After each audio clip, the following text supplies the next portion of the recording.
Fear is a natural companion to every man who dares to live fully. It arrives uninvited, often at the edge of great decisions, at the doorway of opportunity, at the moment before action. To deny its existence is foolish.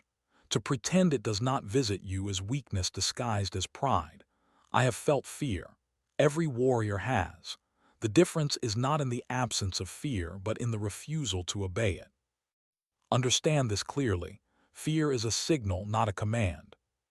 When the heart beats faster, when the breath shortens, when the mind begins to imagine failure, injury, humiliation, or loss, this is not defeat. It is awareness. It is the body preparing for challenge. But most men misinterpret this sensation. They believe that because fear is present, retreat is justified.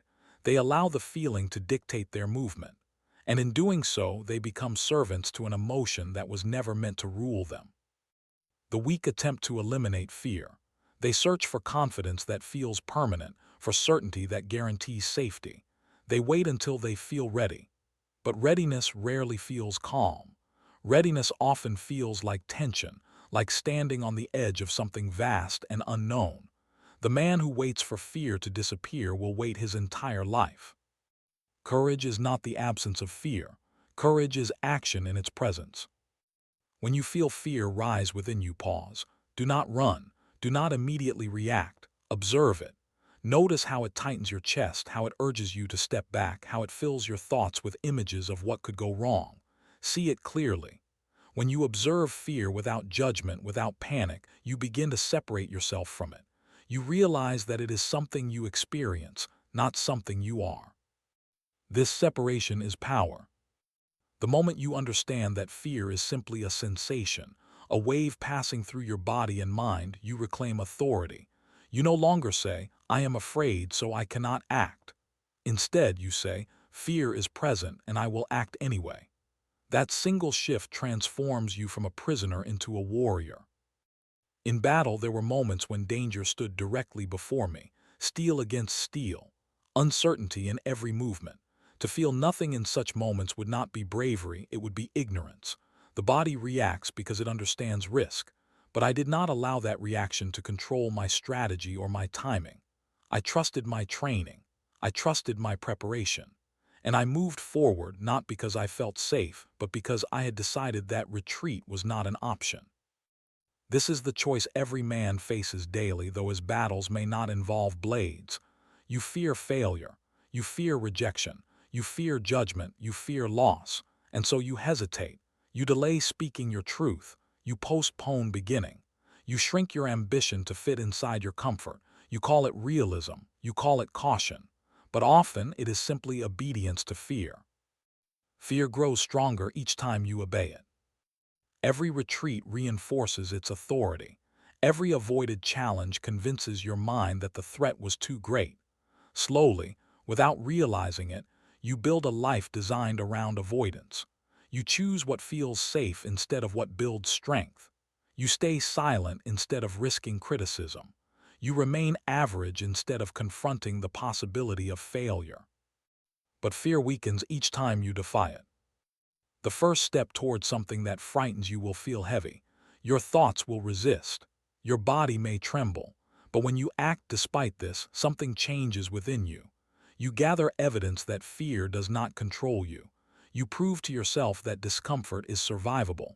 And with each act of defiance, fear's voice grows quieter. This is why discipline matters. If you rely on emotion to guide you, fear will often lead. But if you rely on principle, on decision, on commitment, you can move regardless of feeling. Decide who you are. Decide what you stand for. Decide what must be done. Then act according to that decision, not according to your temporary emotional state. The mind seeks safety. It is designed to protect you, but protection can become limitation if left unchecked. Growth requires exposure to uncertainty. Strength requires pressure. Mastery requires risk. If you avoid all that feels dangerous, you avoid all that builds power. There is another truth about fear that few understand. It often marks the path you must take.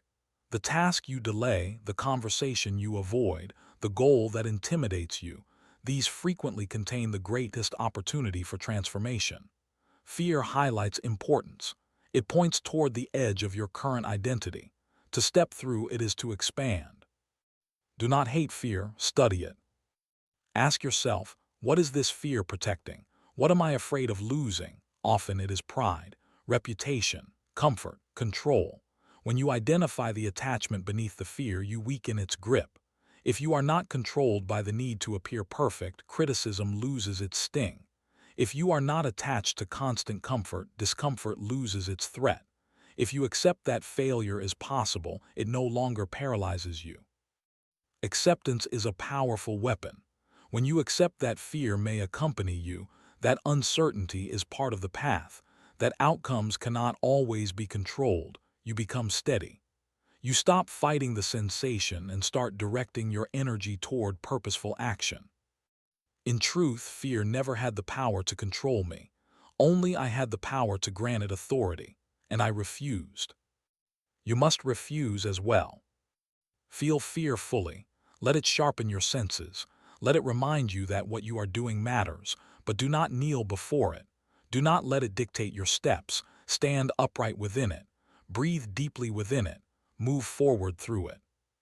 The man who conquers fear once feels strong for a moment. The man who refuses to obey fear daily becomes unstoppable. Fear will visit you again and again. Let it come. Greet it calmly. Then step past it without hesitation. Feel the fear, but never let it command you. Panic is born in uncertainty. It feeds on the unknown, grows in the absence of preparation, and overwhelms the untrained mind. When a man stands before a challenge he has not studied, a difficulty he has not rehearsed, his thoughts scatter. His breath becomes uneven. His judgment falters. This is not because he is incapable, but because he is unprepared. Preparation is the quiet destroyer of panic. Long before a battle is fought, it is decided in the hours of training no one sees.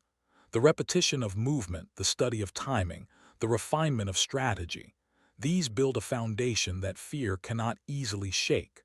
When the body has practiced 1,000 times, it does not freeze at the critical moment. When the mind has imagined difficulty repeatedly, it does not crumble when difficulty arrives. Most men wish for confidence without earning it. They seek reassurance instead of readiness. They want calm without discipline, but calm is not granted. It is constructed. It is built through relentless preparation, through deliberate exposure to challenge, through rehearsal of adversity until the unfamiliar becomes familiar. When I faced an opponent, I did not rely on hope. I relied on preparation. I studied patterns. I understood distance. I trained under fatigue. I practiced until technique was no longer a thought but an instinct. Because of this, when the moment arrived, there was no room for panic. The body moved as it had been trained. The mind observed without chaos. The decision had already been practiced in countless invisible moments. This principle extends far beyond combat. In your daily life, panic often appears when responsibility suddenly demands more than your current capacity. A difficult conversation, a public challenge, a risk that exposes you to judgment. These situations reveal whether you have prepared or merely wished for success. If you have avoided growth, if you have delayed discipline, if you have neglected practice, fear will feel overwhelming. But if you have trained deliberately, even discomfort will feel manageable. Preparation is not only physical, it is mental. Visualize the challenges ahead. Imagine the worst-case scenario without flinching. See yourself handling it calmly. Rehearse your response. Consider your words before you must speak them. Anticipate resistance before it blocks your path. When the mind has already walked through difficulty, reality loses its power to shock. Shock is what triggers panic. The unexpected paralyzes the untrained. But the disciplined mind rarely experiences true surprise. It has contemplated failure. It has accepted obstacles. It has rehearsed setbacks. Therefore, when they arrive, they are recognized rather than feared. Some believe that constant preparation creates tension, that imagining hardship invites negativity. This is a misunderstanding. Preparation does not dwell in fear, it neutralizes it. By confronting potential problems in advance, you remove their emotional sting. You transform anxiety into strategy. You replace vague dread with concrete action. There is also strength in preparing beyond what seems necessary. Train when you are tired. Practice when you are unmotivated. Study when others rest. When you extend yourself beyond comfort in training, real challenges feel smaller in comparison. If you have endured greater strain voluntarily, lesser strain cannot intimidate you. This is why discipline must be consistent. Occasional effort does not eliminate panic. Sporadic practice does not build instinct. Only repetition ingrains certainty into the body and clarity into the mind. When you have done something hundreds of times, doubt weakens. When you have faced discomfort repeatedly, resilience strengthens. Preparation also builds trust in yourself. Panic often arises from self-doubt. You question whether you are capable, whether you can endure, whether you will fail. But when you have prepared thoroughly, doubt has little ground to stand on. You have evidence of your effort. You know the hours you have invested. You have tested yourself under strain. This quiet confidence cannot be faked. It is earned. Understand that preparation is not perfection. You cannot predict every outcome. You cannot eliminate all risk, but you can reduce uncertainty to a manageable level. You can ensure that when adversity strikes, you are not encountering it for the first time. There is a profound difference between fear and panic. Fear may sharpen you. Panic dulls you. Fear heightens awareness. Panic clouds judgment. Preparation allows you to experience fear without descending into chaos. It keeps your breathing steady, your thoughts ordered, your movements precise. In moments of pressure, the unprepared search frantically for solutions. The prepared act. They do not waste energy on regret or self-criticism. They adapt. They adjust. They respond with clarity because their foundation is solid. If you wish to live without being controlled by fear, then prepare relentlessly. Do not wait for crisis to reveal your weakness. Seek challenge intentionally. Expose yourself to difficulty in controlled ways. Strengthen your weaknesses deliberately. Study what intimidates you. Train where you are most uncertain. Each day offers opportunity to prepare. Strengthen your body. Sharpen your skills. Refine your thoughts. Clarify your purpose. Review your strategies. Reflect on your mistakes and correct them. When preparation becomes a way of life, fear finds no empty space to occupy. Many men avoid preparation because it is uncomfortable. It requires humility. It demands acknowledgement of weakness. It exposes gaps in ability. But ignoring weakness does not eliminate it. It only ensures that panic will reveal it at the worst possible time. The disciplined man seeks his own weaknesses before the world does. He tests himself privately so that he is not broken publicly. He trains his reactions so that instinct serves him rather than betrays him. He understands that confidence is not a mood. It is the result of preparation meeting opportunity. When you stand in a moment of pressure and feel calm, it is not magic. It is memory. It is the body recalling repetition. It is the mind recalling rehearsal. It is the quiet assurance that you have faced something similar before and endured.